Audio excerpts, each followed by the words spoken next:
Before the moonwalk, a 9-year-old Michael Jackson locked eyes with Motown's crowned queen, and never escaped her orbit. For half a century their bond stayed sealed behind studio doors and unsigned letters. She was his mother, sister, and something he dared not name. Why did he place Diana Ross's name beside his own mother's in his final will? And what really happened inside the apartment they shared when the camera stopped? Tonight, the secret that shadowed the king of pop finally breaks its silence. Not everyone knows this, but the very first time Michael Jackson met Diana Ross was at a Motown gathering in the late 60s. He was only 9. A small boy with trembling hands and wide, unsure eyes, clinging close to his brothers. The Jackson 5 were new, barely known, surrounded by industry giants and the towering pressure of expectations. Michael didn't speak much. He stood silently, shrinking beneath the weight of gazes far older and colder than his own. And then, she walked in. Diana Ross. Already a superstar. Already the face of Motown. She wasn't just famous, she was royalty in that world. Her presence turned heads, silenced rooms. But instead of walking past, she bent down, met his eyes, and softly called him, "Sweetheart." That moment, quiet and unspectacular to the crowd, split Michael's life into a before and after. Because she didn't look at him the way others did. No hesitation. No patronizing smile. Just a warmth he didn't even know he was starved for. She saw him. And for the first time in his short, pressured life he felt safe. From that day his attachment to her grew. Quietly. Deeply. Wordlessly. He couldn't define it at the time. Years later he would try. And his words would linger like a riddle. She was mother, sister, and lover all in one. It was a strange, undefined affection. Not quite maternal, not merely admiration. It wasn't romantic, not in the conventional sense. It was something else entirely. A longing for safety and closeness in a world that constantly demanded performance. And in Diana he didn't just see a star, he saw possibility. Permission to be radiant. In 1971 when Diana aired on television, the whole country saw them side by side. He glowed under the lights. But what they didn't see was how she had coached him, step by step, note by note. She taught him how to calm his nerves, how to smile on cue, how to breathe when the cameras closed in. Not as a drill sergeant, but as someone who waited patiently for him to find his footing. Michael didn't shine that night because of practice. He shone because someone finally believed he could. That connection, their connection, was never given a name. And maybe that's what made it so powerful. Because between them stood a wall of unspoken truths. A poor black boy from Gary, Indiana, and a woman who had already become legend. Diana Ross wasn't just older. She belonged to a different world. The spotlight had made her untouchable. And Michael? He was still climbing, still learning how to stand tall in a place that didn't make room for tenderness. They both knew, if they crossed the line it would all come crashing down. So they never said anything. Never admitted to what flickered just beneath the surface. They kept their distance, physically, emotionally, but their hearts seemed to orbit each other, always in range, never quite colliding. Michael may have never called her mother out loud, but every look toward her said more than words ever could. As he grew, fame swelling around him like a storm cloud, people noticed, in the way he carried himself, the tilt of his head, even the pauses between his sentences, there was still Diana. She didn't just teach him how to sing. She taught him how to be in the light. And then came the whiz. It was 1978. Michael was 20, caught in the strange space between child star and global icon. When he signed on to play the scarecrow opposite Diana's Dorothy, the world saw it as a smart career move. But for him it was more. For the first time he could be near her, not for minutes backstage but for days, weeks, living side by side through the rhythm of filming. And something changed. The boy who used to smile shyly around her now invited her into his space. Literally. Rumors started when the crew learned Diana wasn't staying in a hotel during filming. She was at his apartment. No entourage. No explanations. Just the two of them. Nobody dared ask what happened behind those closed doors. But everyone felt it. The intimacy. The silence. The weight of something unspeakably real. The whispers never stopped after that. Not because of scandal, but because what surrounded Michael and Diana wasn't ordinary. It wasn't a fling and it wasn't friendship either. It was something rare, too subtle for tabloids, too sacred for headlines. And the whiz? It may have flopped at the box office, but for Michael, it became a personal victory. He didn't care about reviews. Because for the first time he got something more valuable than applause. Time with Diana. Real, unfiltered, uninterrupted time. They dined together without the pressure of paparazzi. Talked late into the night without managers hovering in the corner. For once there was no audience, just them. And that small apartment, where they stayed, became a kind of cocoon. Private. Unreachable. A space where nothing needed to be said and everything could be felt. After filming Wrapped, Michael changed. The shift was subtle but unmistakable. He smiled less in public. Spoke more softly. And in his eyes, there was a new stillness, like he had touched something he didn't want to let go of. He hadn't fallen into a classic romance. It wasn't that simple. What he found with Diana wasn't about possession, it was about permission. Permission to be soft, to be scared, to not always perform. They sang 2 songs together in the film, Ease on Down the Road and Brand New Day. On the surface, the melodies were light, hopeful. But those who watched closely saw it in the way they looked at each other. Something deeper was unfolding. It wasn't performance. It wasn't acting. It was connection. Pure, unguarded, and entirely theirs. And while the rest of the world moved on, Michael didn't. That moment, that shared world, they stayed with him. No public confession. No declarations.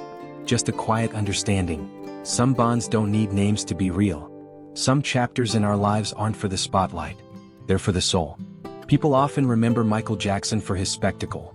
The moonwalk, the rhinestone glove, the electric stage presence. But there was one moment, far away from the lights, when he stripped it all back. It happened in 1982. A quiet interview with Ebony magazine. Michael was 24, already a star, but not yet a global myth. He sat in the studio, soft-spoken, thoughtful. The conversation was casual, until it wasn't. The interviewer asked a simple question about love. And something in Michael shifted. He paused, looked away. Then, with a quiet conviction, said, "It's Diana Ross. I love her." He didn't say it with flair or laughter. There was no wink, no performance. Just raw honesty.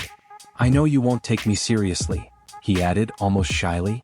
"But yeah, I'm saying that." And for a split second he wasn't the king of pop. He was the boy again. The one who stood backstage at 9 years old, watching her in awe. And now he was telling the world, unfiltered, unprotected, that he loved her. He even talked about marrying her. Diana by then was in her 40s. Michael had barely left his teens. The age gap alone would raise eyebrows. But he didn't care. Not about what people thought. Not about the judgment. This wasn't about controversy. It was about truth. It was the first, and maybe only, time Michael fully admitted it. And the world didn't quite know what to do with that kind of vulnerability. Some fans dismissed it. Others called it a publicity move. But those who really listened heard something else. This wasn't for attention. This was a release. Because when a love like that lives inside you for over a decade, it eventually demands to be named. And though many didn't believe him, Michael didn't take it back. He never laughed it off. He had said what his heart carried for years.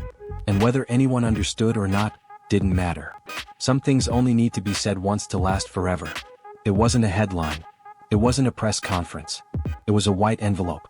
Simple. Elegant. Tucked inside was a wedding invitation, from a villa somewhere in Europe. The sender, Diana Ross. The groom, Arne Næss Jr., a Norwegian businessman. To the world it was a celebration. Diana the diva was getting married again. But to Michael it was something else entirely. A full stop. He didn't send flowers. Didn't offer congratulations. He didn't even attend. He vanished. Those closest to him said his mood turned, abruptly and sharply. The joy drained from his face. The studio doors stayed closed. He turned away visitors. Music paused. Smiles faded. And when someone finally asked why he hadn't gone to the wedding, his answer came without hesitation. "I loved her. And always will." No anger. No bitterness. Just pain. Because this wasn't about rejection. It was about watching a dream, unspoken, unclaimed, slip away for good. Michael had once declared his love in public. Had even said he would marry her if given the chance. But life didn't wait for his timing. And when that envelope arrived, it spoke louder than any interview ever could. She had chosen someone else. And Michael? He didn't fight. He didn't protest. He mourned. He withdrew from the world not out of rage but heartbreak. Those who truly knew him said he wasn't just disappointed. He was grieving. To fans he was still the king of pop. But inside he was that same boy again. The one standing in Diana's shadow, too far away to reach her hand. And perhaps the most painful part wasn't that she married another man. It was that even after that, he kept loving her. Quietly. Faithfully. Without ever asking for anything in return. Because unrequited love doesn't scream. It lingers, slowly, silently. And sometimes, it becomes the one thing you never outgrow. Michael Jackson always said music was his refuge, where he stored the truths he couldn't speak aloud. The wounds, the longings, the unanswered questions. And in his vast library of hits, 2 songs have kept fans whispering for decades. Dirty Diana and Remember the Time. One bursts with rage and resistance. The other glows with tenderness and longing. But both seem to trace back to one name: Diana. Michael once insisted Dirty Diana was about groupies, women who chased fame, not love. But there was something strange. The date he copyrighted that song aligned exactly with Diana Ross's wedding. A coincidence too perfect to ignore. And then there was Remember the Time, a softer, more intimate confession. Jermaine Jackson, Michael's own brother, later said it outright. He wrote that for Diana. The song itself isn't overly complex, but it carries something richer: an ache, a yearning, a memory held tightly, almost childlike in its devotion. In the music video, Michael plays a nobleman in love with a powerful, untouchable queen. Too beautiful, too distant, too far to hold. Sound familiar? Michael never confirmed the inspiration. He kept the meaning tucked away behind smiles and practiced answers. But if you watched his eyes during a performance of Dirty Diana, saw the way his body tensed, his voice cracked, you'd sense something more than just artistry.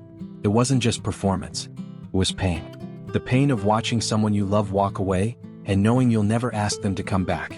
And remember the time? It wasn't a plea. It was a whisper. Not, "Do you still love me?" "Do you remember?" No answer needed. No reply expected. Just one final echo of something that had once lived inside him so brightly, and now only flickered in song. Because maybe Michael never wanted anyone to know. But even the most carefully guarded secrets can still sing. It wasn't the albums. It wasn't the interviews. It wasn't even the stage lights that finally revealed Michael Jackson's most guarded truth. It was a private phone call, leaked years later. In the early 90s, Michael spoke with a close friend named Glenda. The tone was unfiltered, his voice quiet, almost defeated. And in that moment he finally said what many had long suspected, but never truly confirmed. It was one-sided. Our relationship was just in my head. No theatrics. No sorrowful ballads. Just a simple, devastating admission. Michael, this man adored by millions, hailed as a genius, had spent decades quietly loving someone who may never have loved him back. And still, he carried it. Not with resentment, but with reverence. Some fans still debate whether Diana Ross ever knew the depth of his feelings. Some say she must have. Others say she kept her distance out of kindness, not cruelty. But here's what we do know. Tucked away in Neverland, far from the theme park rides and petting zoos, there was a room. Not on the official tour. Not shown in magazines. A shrine. Lined with photos of Diana. Lit softly. Decorated with small mementos. Notes, tokens, fragments of a connection no one ever fully understood. It wasn't for display. It wasn't for fans. It was for him. Because sometimes when love isn't returned, it doesn't die. It finds shelter. And over time, that love becomes part of who you are. No longer something you pursue, but something you protect. Michael didn't build that room to prove anything. He built it to keep a piece of her close. And in that space, hidden from the world, he loved her in the only way he could. Silently. Fully. Without expectation. Because for him it was never about being chosen. It was about remembering what it felt like to hope. Years later, after the world had lost him, a final document surfaced. Michael Jackson's will. It was filled with the usual details, assets, guardianship, legal language that most people skim past. But nestled within it was a line that stopped everyone cold. If his mother, Katherine Jackson, could no longer care for his children, custody would go to Diana Ross. Not a sibling. Not a lifelong friend. Not a distant cousin. Diana. And with that single name, Michael said more than he ever had in interviews, lyrics, or whispered phone calls. This wasn't about celebrity. This wasn't about nostalgia. This was about trust. To name someone as guardian of your children, your legacy, is the highest form of devotion. A decision that speaks when your voice can't. And for Michael, Diana wasn't just someone from his past. She was someone he believed could carry the most precious pieces of his future. He had once called her mother, sister, and lover. And now she stood at the core of his most intimate decision. She never commented on it publicly. No denial. No dramatic acknowledgement. Just silence. And in that silence there was understanding. Because maybe they didn't need the world to understand what they were to each other. Maybe they had always known. To the outside world, Diana Ross was a chapter from Michael's early life. A mentor, a muse, a dazzling figure on his way to stardom. But to him she was home. Even when they weren't speaking. Even when years passed without a photo together. She was still the one. The one he trusted beyond blood. The one he held on to even after everything else had faded. Not all love needs to be spoken. Some love is signed, stamped, and written in the will you leave behind. Before the world saw him as a myth, Michael Jackson was just a boy watching a woman move through the world like she owned it. Diana Ross. She didn't just sing. She radiated. Every turn of her head, every flick of her wrist, it wasn't just performance. It was command. And Michael? He was captivated. He didn't just admire her. He studied her.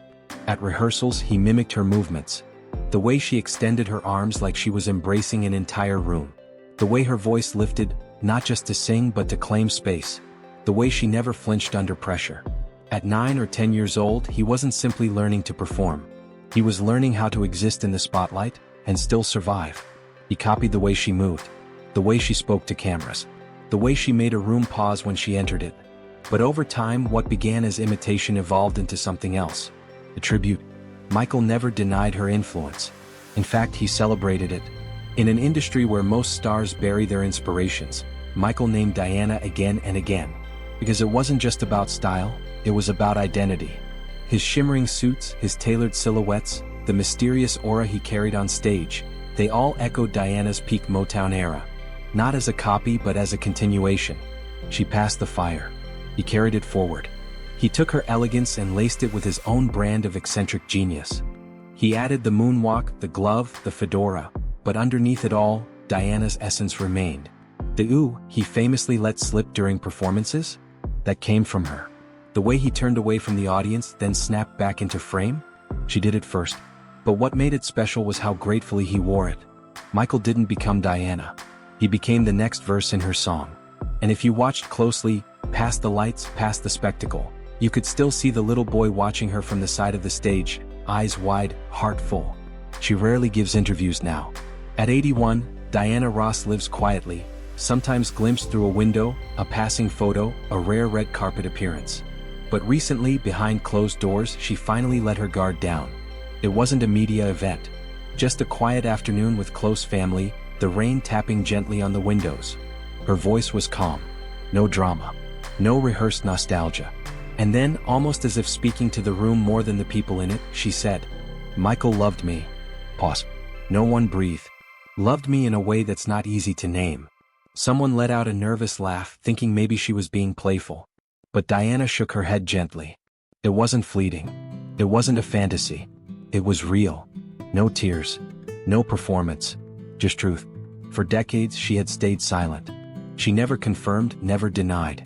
She kept her distance, not to push him away but to protect something too fragile to explain. She knew what she was to Michael. From the first day he called her mother, sister, and lover, she never once heard him say it any other way. She saw it in his eyes. The admiration. The yearning. The quiet reverence that never faded. And perhaps that was why she never crossed the line. Not because she didn't care, but because she did. "He gave me a kind of love I wasn't sure I could bear," she said softly. "And because I knew it was serious, I didn't dare break it." Someone in the room asked gently, "Did you ever love him?" Diana looked down. Her tea had long gone cold. "I cared deeply for him. In all the ways one person can care for another." Then she paused. "But to love him the way he loved me? I won't pretend I did. That wouldn't be fair. No grand confessions. No stories of secret nights. Just one woman finally acknowledging the quiet, enduring truth that had followed her for a lifetime. There are no backstage photos of them holding hands. No leaked audio clips of whispered confessions. No grainy footage of stolen kisses behind studio curtains. Just fragments. A line in an interview. A lingering glance on stage. A name in a will. And yet, when you begin to stitch the pieces together, something extraordinary takes shape. Michael once called her mother, sister, and lover. A phrase so unusual, so layered that no one laughed. Because when he said it, people could feel what he meant. She wasn't three people. She was one. The constant. The light. The woman who believed in him when he was just a trembling boy, barely able to hold a microphone. Years later, in that 1982 Ebony interview, he stripped away the mystery. "It's Diana Ross. I love her. No spin. No metaphor. Just truth straight from the heart of a man who rarely let anyone that close." So when Diana married someone else, Michael didn't argue. He didn't plead.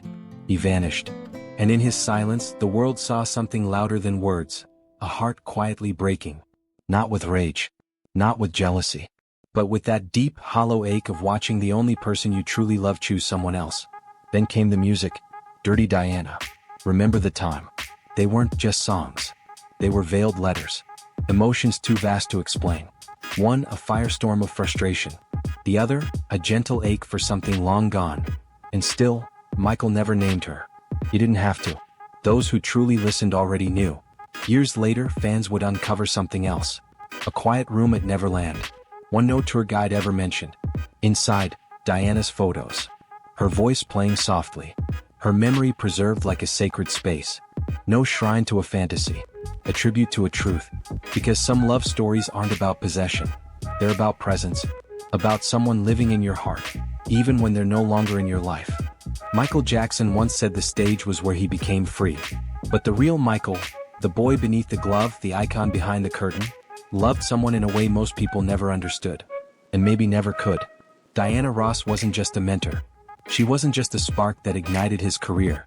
She was the quiet constant in a life that never stopped moving. And though the world will always speculate about how he loved her, whether she loved him back, what matters is what he left behind. A name. Written clearly in his final will. Not tucked into a song lyric, not hidden in metaphor. Right there in legal ink, Diana Ross. If his mother could not raise his children, it would be her. No footnote. No caveat. Just trust. Complete, unshakable trust. Because some people never leave your heart, even when time, distance, and silence try to erase them.